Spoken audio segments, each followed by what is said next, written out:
Psaume 98, le juge de la terre. Chantez au Seigneur un chant nouveau, car il a fait des merveilles.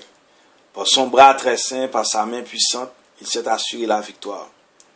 Le Seigneur a fait connaître sa victoire et révélé sa justice aux nations. Il s'est rappelé sa fidélité, son amour en faveur de la maison d'Israël. La terre tout entière a vu la victoire de notre Dieu. Acclamez le Seigneur, terre entière, sonnez, chantez, louez.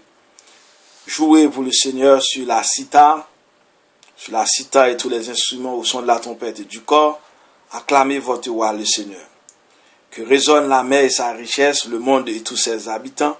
Que les fleuves battent des mains, que les montagnes chantent leur joie à la face du Seigneur, car il vient pour gouverner la terre, pour gouverner le monde avec justice et les peuples avec droiture. Ce chant nouveau est semblable au psaume 96. Il est institué Mismor, psaume. Sans haute indication de texte hébreu, la Septante et la Vulgate ajoutent de David, définit psaume prophétique par le Targum. Le psaume 98 appartient à la collection sabbatique, psaume 91, ainsi qu'au psaume du règne 47, 93, 95 à 100, sans omettre la collection de la fête des tentes, psaume 90 à 106. Une autre marque distinctive du psaume 98 est le caractère anthologique de son contenu. On veut dire par cette expression qu'il cite fréquemment des passages bibliques. Comme nous l'avons fait dans le psaume 97, indiquons quelques-uns des emplois. Le verset 1er est égal au psaume 96, verset 1er. Le verset 2 est égal au psaume 96, verset 2. Verset 4 au psaume 96, verset 1er. Verset 7 au psaume 96, verset 11. À coup sûr, nous avons affaire à un psaume du règne, ou de la royauté de Yahvé, post-exilien, anthologique, et aussi historico-eschatologique. Dans le sens que nous avons expliqué pour le psaume 96, l'eschatologie à venir s'enracine dans le présent.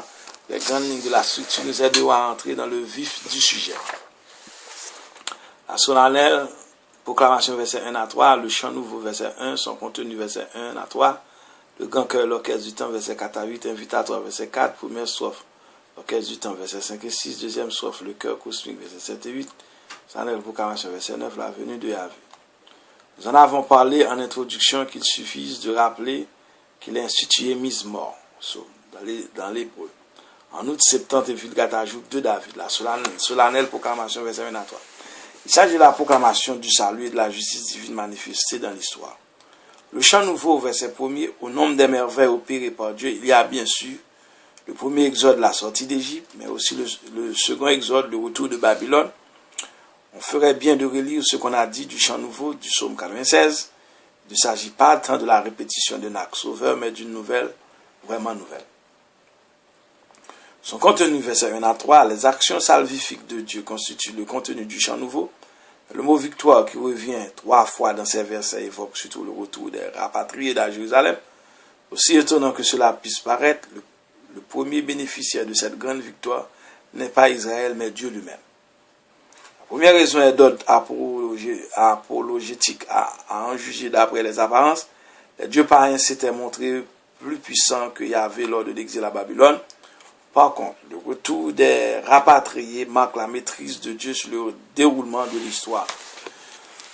Et la deuxième raison est plus théologique. Les actions salvifiques de Dieu sont des manifestations de la fidélité et aide divine envers les hommes et servent à sa gloire. La troisième raison, on peut se formuler ainsi. Le sort de Dieu et le sort d'Israël dépendent l'un de l'autre en intervenant en faveur d'Israël. La réputation de Dieu y gagne aux yeux des nations. Cette grande victoire divine, le retour des rapatriés, résulte du fait que Dieu s'est rappelé de cette fois ce verbe d'importance capitale pour la liturgie. Le souvenir qui hante Dieu est efficace, dynamique, et se manifeste dans le mémorial liturgique où il est actualisé par l'acceptation joyeuse et libre de l'homme. La suite du verset 3 nous apprend que c'est de son amour et de sa fidélité et Muna que Dieu s'est rappelé, non seulement en faveur d'Israël, mais aussi pour la terre tout entière. Nous rencontrons ici, une fois de plus, le grand courant missionnaire qui se propage après l'exil. Quant à Emuna et Ezed, que nous avons rencontrés maintes et maintes fois, elles sont les deux grandes vertus spécifiques de l'alliance que Dieu met en œuvre pour le salut du monde. C'est dire qu'on ne saurait minimiser le contenu théologique, spirituel du chant nouveau du psaume 98. Le grand cœur de l'orchestre, verset 4 à 8. À la solennelle proclamation des actions salvifiques de Dieu, succède maintenant la grande acclamation par le cœur et l'orchestre du temple.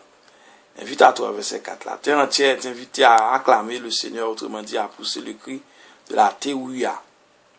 Primitivement sauvage, cri de guerre, devenu ensuite acclamation liturgique. Ce verset 4 confirme le caractère bouillant de la liturgie biblique dont nous avons déjà parlé. La strophe suivante, versets 5 et 6, renchérit davantage.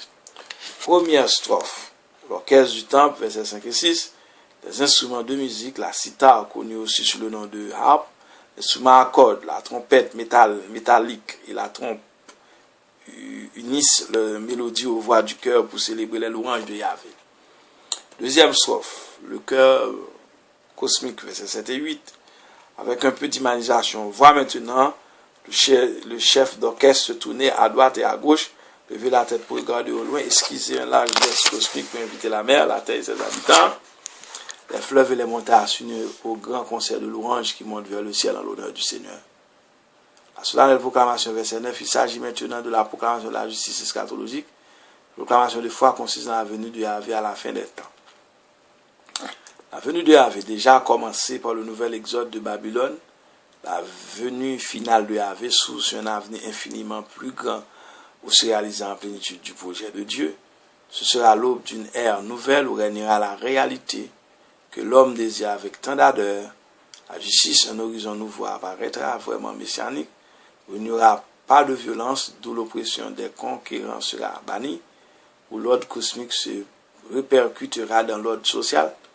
Tel le projet de Dieu à la réalisation de ce grand plan. Il appelle non seulement Israël, mais tous les peuples de bonne volonté.